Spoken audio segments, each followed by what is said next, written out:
Hi there, who are you? I'm Jeff Bezos. And what is your claim to fame? I'm the founder of Amazon.com. Today, Jeff Bezos needs no introduction. Over the last 2 decades, he's created one of the largest companies in the world. In this video, I'd like to talk about the deep-rooted philosophy that Bezos has developed over the years, and why e-commerce is just the beginning. In the 90s, Bezos and his executive team read a book about artificial intelligence called Creation by Steve Grand. According to Brad Stone's book, The Everything Store, Bezos became enamored with it. Grand wrote that his approach to creating intelligent life was to focus on designing simple computational building blocks, called primitives, and then sit back and watch surprising behaviors emerge. The book helped crystallize the debate over the problems with the company's own infrastructure. If Amazon wanted to stimulate creativity among its developers, it shouldn't try to guess what kind of services they might want. Such guesses would be based on patterns of the past. Instead, it should be creating primitives, the building blocks of computing.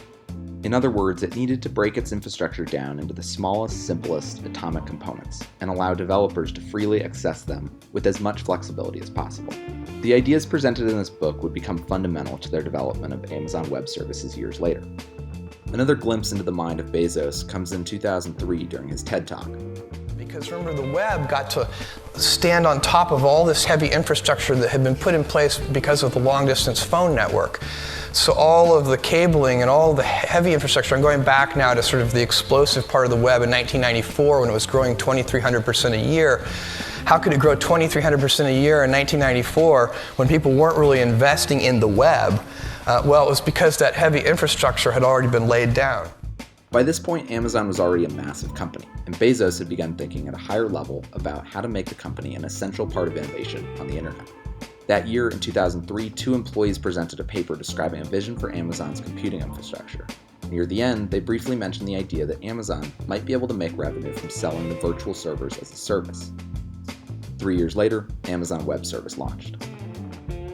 Today, AWS is one of the 3 pillars of Amazon's business, parts of the business that generate the most profit. The other 2 are Marketplace, where third-party sellers can utilize the company's one-click shipping, fulfillment centers, and other services, and Prime, a membership program that gives customers free shipping and access to digital content, both of which increase spending on the site. Look closely and you'll see a common thread in Amazon's 3 pillars. First, they all started as ways to improve the customer experience by offering quicker load times, cheaper prices, or faster shipping. Second, they each required massive capital investments. And third, they are all building blocks that enable millions of people to sell goods and services more effectively. In other words, they are core pieces of infrastructure, not dissimilar from electricity. They are building blocks. For Bezos, every activity starts with the customer. That's ingrained in the culture at Amazon. But what's most interesting to me is how he uses customer-centric design to create competitive advantage and build what a business consultant in a suit might refer to as a moat. Let's look at AWS again for a moment. The goal of AWS was to create infrastructure that made Amazon's websites run faster. That was good for customers, but they didn't stop there. Bezos had a dream of creating building blocks for developers to create their own applications. With AWS, Bezos wanted to create a core piece of infrastructure for the internet. The demand that Amazon already had made them the best customer for that product. By launching with scale, they were able to offer the lowest prices, and with the lowest prices, they created more demand, which further enabled scale, which further drove prices down in what Bezos refers to as the flywheel. Today, if a company wanted to disrupt AWS, they would need huge amounts of capital. That's why they only have a few competitors in Google, Microsoft, and Salesforce. In other words, they've built a moat. The story of Marketplace is no different. In order to get products to customers faster, Amazon needed to build warehouses and fulfillment centers. As they grew, they invested more capital in them until they were some of the best in the world. Then they launched Marketplace, which enabled millions of mom-and-pop entrepreneurs to leverage their huge capital investment to offer their customers a better experience. Amazon, for its part, would take a percentage of the revenue, a tax on commerce, if you will. They were then able to use that revenue to invest in more advanced infrastructure, which made it more attractive to third-party sellers, which led to more revenue and more investment. Again, they were able to create something that only a handful of companies in the world could compete with. It's no surprise that many people believe that Amazon is going to take over the world's logistics industry next.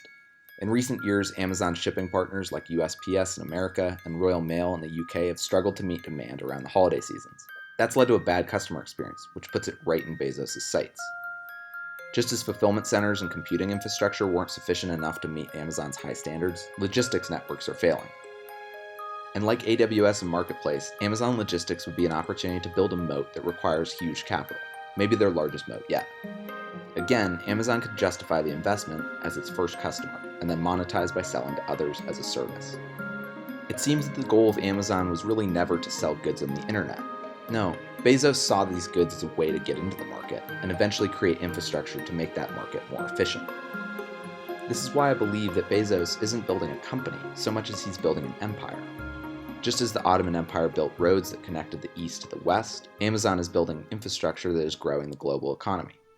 For its part, Amazon will take a small tax on the entire world's trade. And when they've exhausted that market, they'll do what any smart empire would. They'll expand to distant horizons.